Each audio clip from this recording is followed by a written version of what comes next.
বৌমা, তুমি কোথায় যাইতেছো? মা, দুপুর 12টা তো বেজেই গেল। রান্না বসাতে যাচ্ছি। শরীর খারাপ লাগতেছিল তাই ঘুমাই গেছিলাম। বৌমা, তোমার এই অবস্থা রান্না করা লাগবে না। তুমি যে বাসা বিশ্রাম নাও, আমি রান্না করে দিব নে।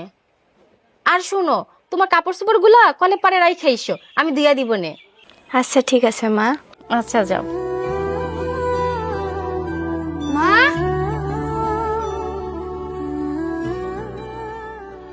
মা, ভাবির বাচ্চা পেটে আসার পর থেকে তুমি তো সব কাজ করো। ভাবি তো কোনো কাজ করে না।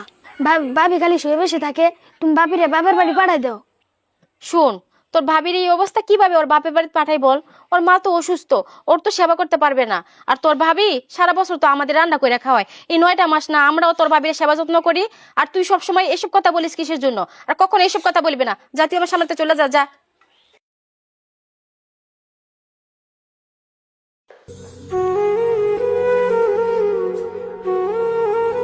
বৌমা, বাচ্চা ঘুমাইছে নাকি? হ্যাঁ মা, এই মাত্র ঘুম পাড়িয়ে আসলাম।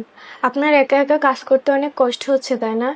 আপনি এখন যান, বিশ্রাম নেন, আমি সব কাজ করে দিচ্ছি। না না বৌমা, তোমার কাজ করা লাগবে না। তুমি গোসল করে যাইয়া বাবুর ধারে ঘুমাও। সারা রাত্র বাবু তোমার ঘুমাইতে দেয় না। এখন তুমি কিছুক্ষণ সময় বাবুর পাশে যা ঘুমাও। আল্লাহ, আমি ভাগ্য করে এমন একটা শাশুড়ি পেয়েছি। আপনি দেখেন আমার দ্বারা আমার শাশুড়ি যেন কখনো কষ্ট না পায়। আচ্ছা ঠিক আছে মা।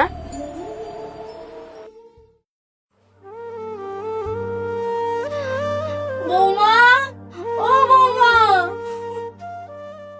কি হয়েছে মা? আমি না বিছানায় নষ্ট করে ফেলছি। কেমনে নষ্ট করছি আমি কিছু টের পাই নাই। আপনি তো আমাকে ভয়ে পাইয়ে দিয়েছিলেন। তাতে কি হয়েছে? আমি আছি না, পরিষ্কার করে নেব। দিন, আপনি হাত দেন, আপনি উঠুন, আমি বিছানা পরিষ্কার করে দিন।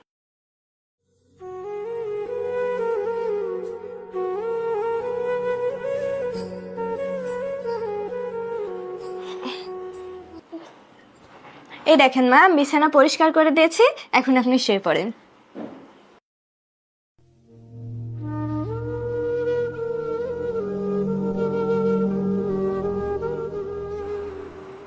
বৌমা, আমার কপালটা কত ভালো। আমি তোমার মতন এমন একটা বউ পাইছি। আমি সারাদিন বিছানা নষ্ট করে লাই, আর তুমি সারাদিন আমার বিছানা পরিষ্কার করে দাও। বৃদ্ধকালে তোমার মতন বউর সেবা পাইছি, কয়জনে পারে বলো বৌমা? তুমি খুব ভালো, তুমি আমার বৌমা না, তুমি আমার মেয়ে।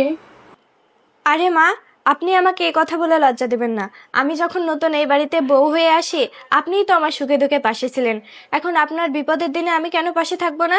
আর শুনেন মা, আপনার মতো প্রতিটি শাশুড়ি যদি তার ছেলের বউকে ভালোবাসতে পারে, তাহলে বৃদ্ধকালে সেই শাশুড়ির কখনোই যত্নের অভাব হবে না।